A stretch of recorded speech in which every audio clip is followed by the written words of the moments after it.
Hi, I'm Wyatt Cash, Vice President for Content Strategy at FedScoop, and we're here today at the ACT Executive Leadership Conference in Williamsburg, and I'm pleased to welcome Mike Maiorana, who's the Senior Vice President for Public Sector for Verizon Enterprise Solutions, and thanks for being with us. Thanks, Wyatt.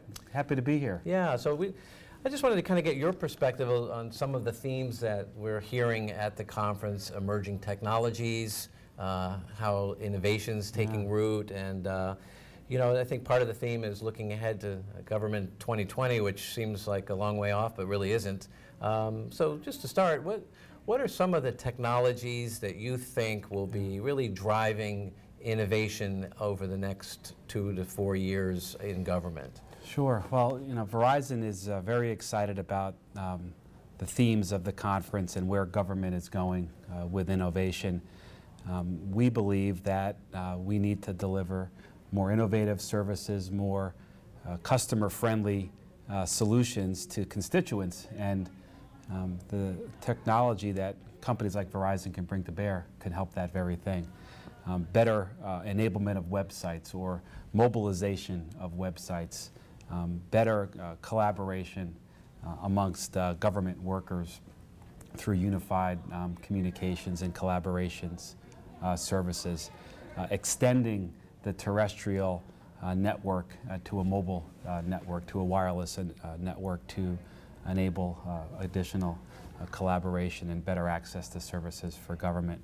I think if you put it on a piece of paper, you jot down the top 2 or 3 things that government is trying to accomplish, it's ultimately providing better, more reliable, more secure, customer-facing, constituent-facing services to serve the people of the country in an economical fashion. Mm-hmm. Yeah. You mentioned security. It's a common topic. We're all faced with trying to give more information and make it more secure. From your sort of, I'll call it global perspective, how are you seeing the evolution of security, and particularly in the public sector space?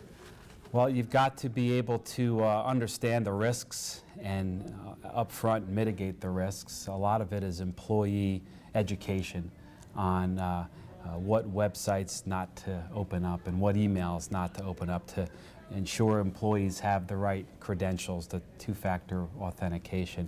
So upfront risk mitigation, critical. Monitoring of the networks is critical. Continuous monitoring to identify potential threats and be able to shut them down before they make too much noise or cause too much damage. And then last but certainly not least, incident response. How does government engage industry to help with incident response? Verizon has we call a rapid retainer program to we contract out with government to bring our professionals in, our forensics experts, to help government not only identify or not only stop the bleeding, but identify the sources. Mm-hmm. Great. And I think talking a little bit about mobility now, we've seen mobility really transform a lot of the way government's working, with Wi-Fi and wireless now becoming an increasing part, and more of the bring your own device and the use of containers now to make them more secure. Where do you see the sort of future going, and how does Verizon responding to that? Well, we build great networks at Verizon, both local wire-based or wireline networks, high-speed data networks within a building, or a government building, for example, IP networks. But then, you know, the government worker wants to take their job on the road.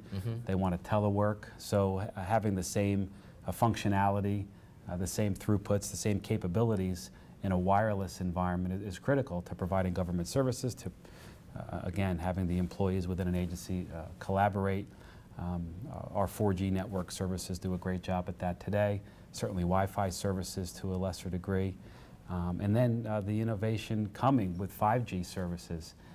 The bottom line, the network powers the application. It ultimately helps secure the application and enables the collaboration between people at an agency to help deliver on that ultimate mission. So Verizon is all in on ensuring that our government customers have the most reliable, most secure, most robust networks, both from a wireline and wireless perspective. And then lastly, you mentioned 5G is coming. What would that really mean to enterprises like the federal government? When can we expect to see some of the additional advantages? What will those advantages even look like? I think bottom line, wireless users, smartphone users, tablet users have an insatiable appetite for applications and for content. And 5G services will just enable more bandwidth, enable more throughput, and enable better performance. Verizon is considering how we approach the marketplace. We're a market leader today in 4G services, and ultimately our customers expect us to evolve with their needs, stay ahead of their demands, and that's where 5G services and other services come in. And just finally, 5G, what will we see differently about 5G from 4G?